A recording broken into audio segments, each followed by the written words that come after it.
Unfortunately, as I write these words, I believe we're living in the weak men creates hard times part of the cycle. A nation is born a Stoic and dies an Epicurean, Will Durant. Strength and success are born out of Stoic values. The Stoics elaborated a detailed taxonomy of virtue, dividing virtue into four main types: wisdom, justice, courage, and moderation. To have wisdom, justice, courage, and moderation is to be strong enough where one will defer his or her own happiness and pleasure for virtue. To the Stoics, virtue was more important than happiness in life. In contrast, Epicurean values stem from Epicurus. He believed that what he called pleasure was the greatest good, but that the way to attain such pleasure was to live modestly, to gain knowledge of the workings of the world, and to limit one's desires. This would lead to attain a state of tranquility, ataraxia, and freedom from fear, as well as an absence of bodily pain, aponia. The combination of these two states constitutes happiness in its highest form. Epicureanism is a form of hedonism. Source, Wikipedia.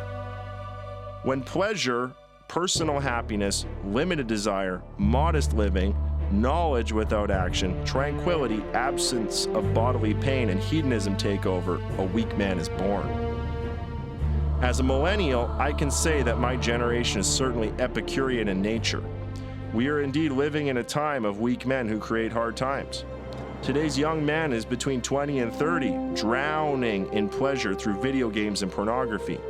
He will not even have a serious or real relationship with a woman to make a family or bear children until late in life, or perhaps ever. Our birth rates are down and costs of living are high, so traditional families are in decline. Today's young man puts his own personal happiness first above all else.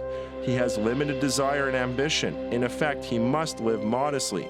He is the most educated a young man has ever been in history, but he takes little action to use his education to reach his potential in life. He has an absence of bodily pain, and we now have safe spaces and cry spaces on campuses to validate our generation's weak emotional fortitude. He is free to evade reality.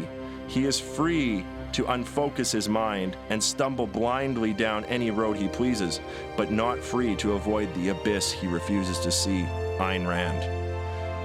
My grandmother's generation, born in the 1920s, lived through the Great Depression, fought in World War II, built a house and a family, and went on to be one of the most successful, virtuous, happy, and wealthy generations in history.